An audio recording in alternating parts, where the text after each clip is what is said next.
Hey guys, welcome back to my channel. Today we're doing something a little bit different. I'm going to be sharing with you guys how I like to decorate the kitchen table for Thanksgiving and how to create a simple yet elegant charcuterie board. Let's start off with our centerpiece. For this particular dinner, we were hosting about 20 people. I wish I could have had enough space for everyone to be seated at the same table, but unfortunately, we didn't have the space.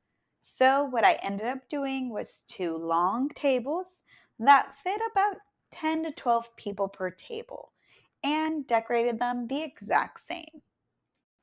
For the base of the table, I always like to start off with tablecloths. These particular ones are from Hobby Lobby. They are a black and white plaid tablecloth. They're easy to clean, they're very economical, and can work with different type of occasions. I personally suggest looking for some neutral tablecloths. They don't have to be plaid. They can be a solid color, maybe like a cream or a black color versus the themed holiday ones. Those are super cute, but they actually draw attention away from the centerpiece. So if you're only doing a tablecloth, those are great. But if you want a centerpiece, get a neutral tablecloth so that your centerpiece stands out. Then I added a piece of craft wrapping paper. This was just to add some depth and dimension. I also wanted to make sure that your eye was drawn to the middle of the table instead of the tablecloth. Again, just giving that depth back to the middle. This particular one I'm using is from the dollar store. I simply measured the wrapping paper and I cut it down about 2 feet shorter than the actual length of the table. I was actually going to have people sitting at the head of the table, so I needed it to be a little bit shorter. You can make it as long as the table, you can even make it to be longer than the table and actually fall on either side if no one's actually going to be sitting there. Once I had a defined area where the centerpiece was going to go, I started adding some greenery. I love going to Hobby Lobby and looking at their floral section, especially when they have those 50 to 60% sales. It's awesome. They have a variety of items that can be used from the greenery, like what I'm using here, to some like dry plants and branches if you want to stick more to those neutral brown, warm fall tones. I particularly decided to use some eucalyptus, some pearl hanging branches, and some cotton branches. I like to place them on either end and then fill the gap towards the middle. Now, if you don't like mixing or matching, or you feel this is a little overwhelming, that's not a problem. Hobby Lobby, Joann's, Michael's, Home Goods, At Home, sometimes even Target has some of these pre-made garlands that make this process way easier. Just simply go find the one you like and then stick to it.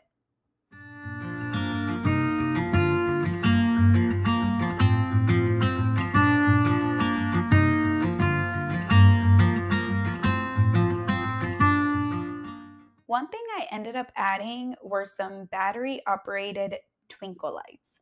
You don't have to do this, but I really like adding some light into my centerpieces, and this is a simple way of doing it.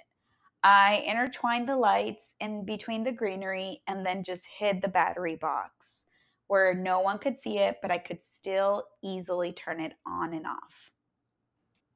Once this was all set in place, I started adding some different colors, sizes, and textured pumpkins. Some fall leaves of all sorts of colors and some acorns, even some candles. I did not turn these on because that would be a fire hazard, but it just added a little something to it. I moved the things around where I felt they looked appealing to the eye and also made sure to hide any gaps along the centerpiece.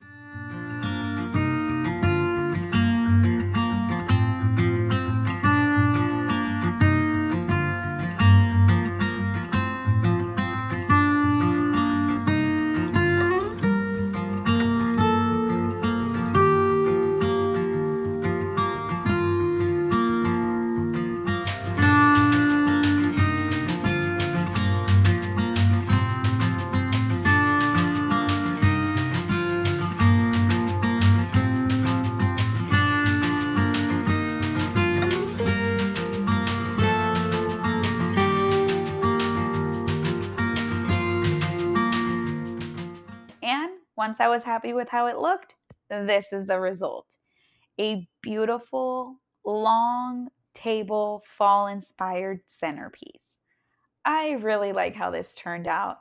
The different greenery with the pumpkins and the additional features all just came together to create this cohesive, Thanksgiving-inspired centerpiece.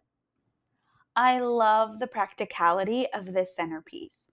It is low enough where guests can still enjoy a conversation across the table while providing enough table space where people can enjoy their full plates of holiday delicious treats. I hope you guys like this and it inspired you on how to decorate your table this Thanksgiving. Let's now pivot to the holiday charcuterie board. As most of you guys know, charcuterie boards are quite popular and are received as a very fancy, elegant, and sophisticated appetizer amongst many guests. If you have never created one, this could be quite intimidating. However, I am here to share with you that it's not as difficult as it seems. To start off, I like to add a variety of cheeses. Now, you don't have to go out and spend a lot of money on some fancy cheeses. I like to mix mine up from using some simply sliced cheeses like Muenster or pepper jack, and then I even like using like fresh mozzarella or cream cheese. And then I like to add 1 to 2 of these quote unquote fancy cheeses.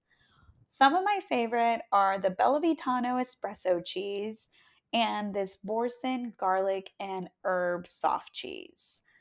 Goat cheese is really good too. That can be a little bit of a hit or miss, but to be honest, just 1 to 2 is all you need. As you guys have seen, I simply like to cut these cheeses into different shapes. Some triangles, some rectangles, even cubes. I do this for a couple of reasons. Number one, it's more appealing to the eye. And number two, it helps guests identify the cheeses on the board, allowing them to choose amongst the ones that they really like the most. Another thing that is great to add is some fresh fruit or vegetables. Green grapes, red grapes, oranges, apples, strawberries, blueberries, blackberries, and even some dried fruit is good, like cranberries or some dried apricots. I like to add veggies like carrots or celery, those are great options too. Now, one thing I will advise is to make sure you don't add too many options on the board. People will get overwhelmed. Similar to the cheeses, just provide 3, maybe 4 options on the board. I typically like to see what's in season and use those fruits or veggies. Now for the cold meats. I like to use pepperoni, prosciutto, salami. My favorite is the peppered salami. You can simply add these on the board laying down in a row, but if you'd like to be a little extra, you can create a rose with the peppered salami or pepperonis. This is super simple. First thing, you'll need a wine glass or a champagne glass or something simple. You simply start laying the salami halfway in the glass and halfway out of the glass. You want to make sure that you're laying a piece one on top of the other so that they are overlapping. You will go around and around and around the glass until it's almost full. Then you're going to simply flip it over and your cold meats will look like a rose. One thing to note, the wider the glass, the bigger the rose. As you can see here, I used a champagne glass and it created quite a big rose. So just keep that in mind. Once the prep work is completed, all you need to do is assemble the board. I have a few wooden boards that I like to use for this. If you don't have a wooden board, you can use a plastic board or you can even use a serving plate. Those will work just fine. I like to add these 3 serving bowls onto my board first. These are great for any jellies, any berries that might fall off the board, or sometimes I'll even add some nuts like pecans, almonds, pistachios, anything like that. these containers are great for those type of items. Now, if you don't have any of these, that's totally fine. You don't need to use them. But if you want an economical way to get some, the dollar store sells some clear ones near the wedding section that you can either A, keep and reuse, or B, just throw away after you're done for easy cleanup. As I'm assembling these boards, I like to distribute the food throughout the entire board. So I don't place all of the same cheeses, fruits, crackers on the same side of the board. I spread it throughout and I stagger it along the board. I like to play with the different colors and textures and shapes. As far as crackers go, I personally really like Ritz Crackers. They're some of my favorite. Now, you can go with a healthier option.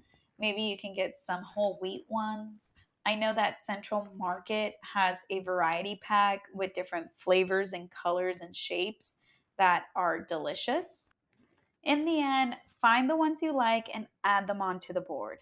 Choose two, maybe three types of crackers: two to three cheeses, plus two to three fruits, plus two to three meats, plus two to three crackers.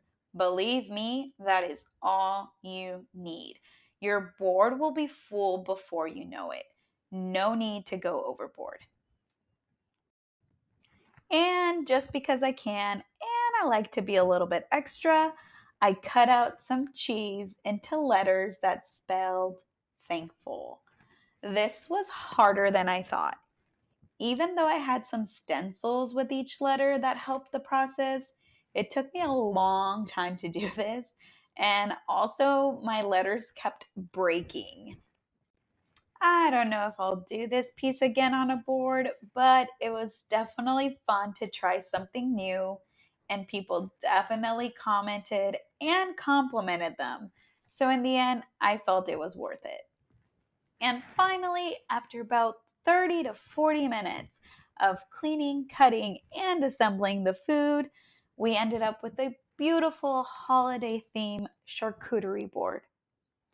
Just a quick recap, you guys. Rule of thumb: keep things simple. Two to three, maybe four items per category. In other words, two to three cheeses, two to three fruits, two to three crackers, two to three meats, and just spread it out throughout the board, mixing and matching the colors and textures. And voila, you will end up with a beautiful charcuterie board. Well, I hope you guys enjoyed this holiday special and learned a thing or two that you'll be able to apply to your Thanksgiving dinner this year. If you did and you want to continue learning some new tips and tricks, please make sure to like and subscribe to my channel. As usual, I will add a list of links and options of the things I used today in the description below. And I'll see you guys next time here at Angie's Crafts Furniture Renovation. Bye!